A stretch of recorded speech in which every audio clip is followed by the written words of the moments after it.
तो दोस्तों नमस्कार, मैं हूं अनिल और रेसलिंग सुपर धमाल में आपका स्वागत है। तो दोस्तों रेसलमेनिया 41 में रोमन रेंस एक ट्रिपल थ्रेट मुकाबले में सीएम पंक और सेथ रॉलिंस से मुकाबला करने वाले हैं। इसके दौरान रोमन रेंस के the wise man Paul Heyman के लिए मुश्किलें पेश आ सकती हैं, मुश्किलें उनके सामने आ सकती हैं। दोस्तों उस समय पॉल हेमन एक अलग कदम उठाकर सबको हैरान कर सकते हैं। इसको ध्यान में रखते हुए आइए जानते हैं वो 3 कारण कि क्यों WWE दिग्गज पॉल हेमन द्वारा रेसलमेनिया 41 में सेथ रॉलिंस का साथ दिया जा सकता है। जी हां दोस्तों, सेथ रॉलिंस को ज्वाइन कर सकते हैं पॉल हेमन। इसलिए वीडियो के अंत तक बने रहें और अगर आप चैनल पर नए हैं सब्सक्राइब करने के बाद ऑल पर क्लिक जरूर करें। तो चलिए दोस्तों वीडियो को आगे बढ़ाते हैं और बात करते हैं सबसे पहले कारण का। पॉल हेमन और सेथ रॉलिंस ने साथ में कभी भी काम नहीं किया है, यह है सबसे पहला कारण। दोस्तों पॉल हेमन और सेथ रॉलिंस भले ही WWE में कई सालों से है, लेकिन इन दोनों के सामने कभी ऐसा मौका नहीं आया जहां दोनों को साथ में काम करने वाली स्टोरी लाइन प्राप्त हुई हो। अब रेसलमेनिया 41 में जहां रॉलिंस रिंग में रोमन रेंस और सीएम पंक के साथ ट्रिपल थ्रेट मुकाबला कर रहे होंगे, तो वहीं पॉल हेमन जो है रिंग साइड में होंगे। इस दौरान पॉल हेमन द्वारा रॉलिंस को इशारा दिया जा सकता है कि वो अपने विरोधियों की हालत खराब करे और सेथ रॉलिंस ऐसा कर सकते हैं। ये एक नए सफर की शुरुआत होगी जिसके लिए फैंस जो है पूरी तरह से तैयार नहीं होंगे।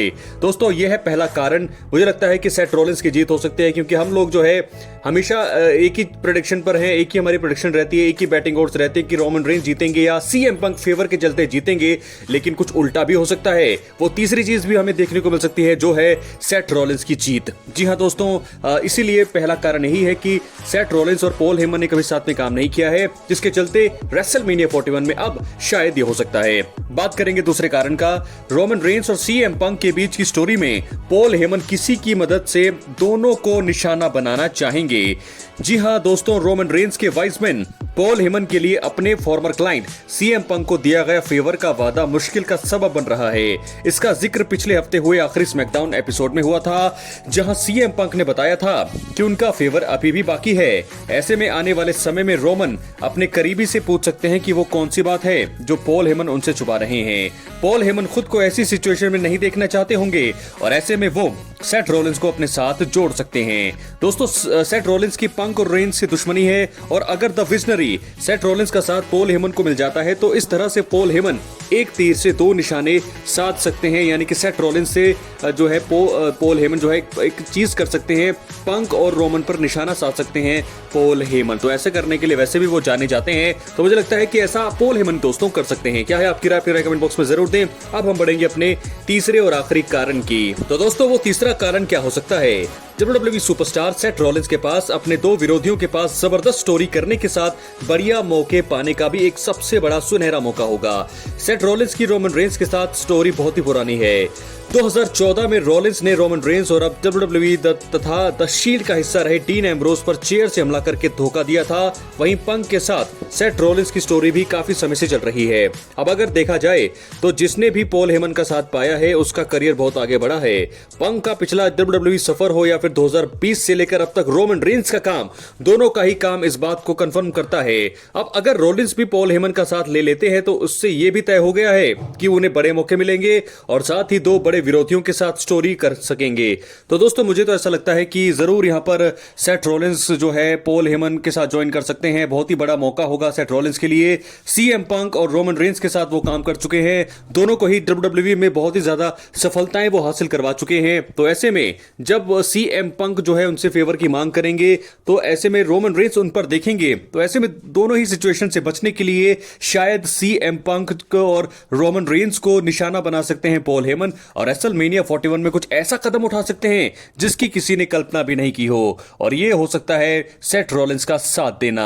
तो दोस्तों ये थे मेरे 3 कारण जिसके चलते रेसलमेनिया 41 में पॉल हेमन सेथ रॉलिंस को ज्वाइन कर सकते हैं या सेथ रॉलिंस को पॉल हेमन ज्वाइन कर सकते हैं। कुछ भी हो सकता है, कुछ भी हो सकता है यहां पर। और मैं आपको बता दूं कि रेसलमेनिया 41 सिर्फ अभी 2 ही मैचों पर डिपेंड कर रहा है, एक तो ट्रिपल थ्रेट मुकाबला और दूसरा John Cena versus Cody Rhodes मुकाबला। तो ऐसे में देखना होगा कि रेसलमेनिया 41 को को किस प्रकार जो है बचा सकते हैं ट्रिपल एच, अभी भी कुछ फैसले कर सकते हैं, उसके बारे में मैं आपको वीडियो के अंदर में बनाऊंगा कि क्यों इस समय WWE फिसड्डी साबित हो रहा है। लेकिन फिलहाल बड़ी खबर यह है और बड़ी अपडेट यह है कि सेथ रॉलिंस के साथ जा सकते हैं पॉल हेमन। उनको पता है कि CM पंक इस समय पीछे पड़े हुए हैं उस फेवर के, और साथ के साथ रोमन रेंस लगातार उन्हें घूर रहे हैं। तो इन सिचुएशन से बचने के लिए, इन सारी चीजों से बचने के लिए रोमन और पंक दोनों पर निशाना साध सकते हैं यहां पर पॉल हेमन। हालांकि ऐसा करते हुए वो जाने जाते हैं, और सेथ रॉलिंस का साथ अगर वो देंगे तो ऐसे में जीत होगी यहां वहां पर सेथ रॉलिंस की।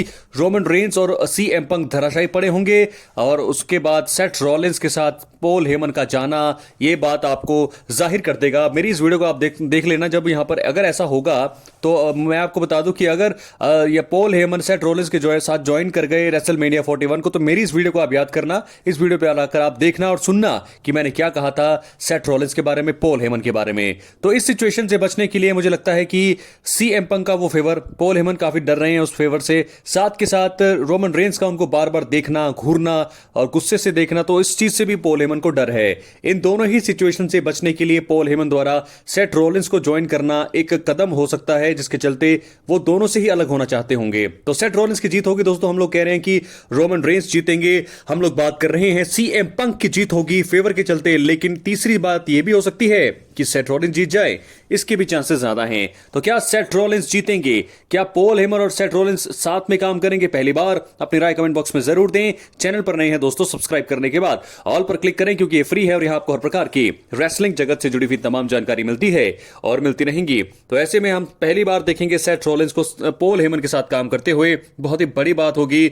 और यहां से मुझे ऐसा लगता है कि सेथ रॉलिंस के करियर में एक बहुत ही बड़ी उड़ान यहां से होना शुरू हो जाएगी। तो क्या है आपकी राय? अपनी राय कमेंट बॉक्स में जरूर, चैनल पर नए सब्सक्राइब करें। अब हम इसी के साथ बढ़ेंगे अपने अगली स्टोरी की तरफ जो जुड़ी है रेसलमेनिया 41 से। तो दोस्तों आपको बता दें कि WWE में इस समय जो है रेसलमेनिया 41 की तैयारियां चल रही हैं। हालांकि मामला थोड़ा फीका लग रहा है, चीजें ठहर गई हैं और रेसलमेनिया की एक्साइटमेंट कम हो गई है। ट्रिपल एच की कुछ गलतियों की वजह से ऐसा हो रहा है। एलिमिनेशन चेंबर में जॉन सीना ने हील टर्न लिया, वहां से लगा कि आगे और भी चौंकाने वाले पल देखने को मिलेंगे, लेकिन ऐसा कुछ भी नहीं हुआ। खैर, इस वीडियो में हम उन 3 कारणों पर नजर डालने वाले हैं कि क्यों तकीम ट्रिपल एच की सबसे बड़ी गलतियों की वजह से रेसलमेनिया 41 अब फिसड्डी साबित होने वाला है। जी हां दोस्तों, वीडियो के अंत तक बने रहें। बात करेंगे सबसे पहले कारण का। रेसलमेनिया 41 में होने वाले मेन इवेंट मैच ही सिर्फ इन्हीं पर रेसलमेनिया डिपेंड कर रही है। दोस्तों रेसलमेनिया 41 के मेन इवेंट में रोमन रेंस, पंक और रॉलिंस का मैच होगा। जॉन सीना और कोडी रोड्स के बीच मुकाबला भी है। इनके अलावा अगर आप मैच कार्ड पर नजर डालेंगे तो ज्यादा दमदार चीजें दिख नहीं रही हैं। कोई अन्य मुकाबला नहीं है जिसे लेकर फैंस का एक्साइटमेंट दिख रहा हो। मेन इवेंट मैचों पर निर्भर रहकर आप इतने बड़े इवेंट में बिल्कुल भी सफलता हासिल नहीं कर सकते हैं। ट्रिपल एच इस गलती से हार सकते हैं। मुझे लगता है यह गलती नहीं करनी चाहिए। अभी तक के मैच कार्ड को देखते हुए कहा जा सकता है कि आगामी मेगा इवेंट फिसड्डी साबित हो सकता है। तो ऐसे में कुछ ना कुछ यहां पर ट्रिपल एच को करना होगा, कुछ ना कुछ ऐसी स्टोरी लाइन अब यहां से पैदा करनी होगी जिससे एक्साइटमेंट बढ़ जाए। रेसलमेनिया 41 के लिए कुछ ऐसे मुकाबले बुक करने होंगे। बात करेंगे दूसरे कारण का। रेसलमेनिया 41 के अभी तक टिकट ही नहीं बिके हैं। जी हां दोस्तों, ये दूसरा कारण।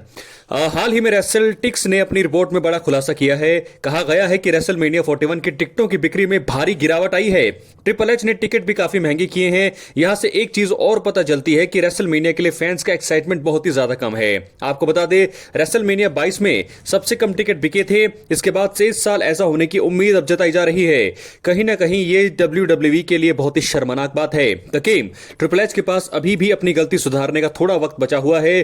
कहीं इसमें देर हो गई तो फिर तगड़ा झटका लग सकता है ट्रिपल एच को। तो ऐसे में दोस्तों क्या करेंगे ट्रिपल एच? मैं आपको बता दूं, ट्रिपल एच को यहां पर कुछ ऐसी बुकिंग्स करनी चाहिए जहां से फैंस का एक्साइटमेंट ज्यादा हो जाए। जेकब फाटू को उन्होंने अब तक बुक नहीं किया है, ब्रॉन स्ट्रोमैन को बुक नहीं किया, और कुछ ऐसे सुपरस्टार हैं जिनकी वापसी अब तक जो नहीं कराई गई है WWE में, और कुछ ऐसी स्टोरी लाइन भी है जो उनको वो पैदा ही नहीं करना चाह रहे हैं। जेकब फाटू सोलो सिकोआ के बीच अगर राइवलरी होती तो बहुत ही मजा आता, लेकिन फिलहाल ऐसा कुछ भी होते हुए दिख नहीं रहा है। तीसरा और आखिरी कारण। तो दोस्तों आखिरी कारण है कि ट्रिपल एच के पास उभरते हुए सुपरस्टार्स के लिए कोई प्लान ही नहीं है। सबसे बड़ा कारण मुझे तो यही लग रहा है। दोस्तों ट्रिपल एच का ध्यान मौजूदा समय में एक दो स्टोरी के अलावा अन्य किसी पर नहीं है। बुकिंग को लेकर उनके ऊपर लगातार सवाल खड़े हो रहे हैं। कंपनी में मौजूदा समय में कई ऐसे सुपरस्टार भी हैं जो अपने बलबूते पर काफी फायदा पहुंचा सकते हैं। हालांकि तकीम ट्रिपल एच को उनकी चिंता ही नहीं है। Jacob फाटू, solo Sikoa, Drew McIntyre, Bron Breakker और फिन बैलर जैसे उभरते सुपरस्टार्स के लिए ट्रिपल एच के पास कोई प्लान नहीं है। हफ्ते दर हफ्ते बस उन्हें आगे बढ़ाया जा रहा है। इतना ही नहीं, वुमेन्स डिवीजन की तो कोई पूछ ही नहीं हो रही है। वुमेन डिवीजन के बारे में तो ट्रिपल एच को कुछ भी लेना देना नहीं है।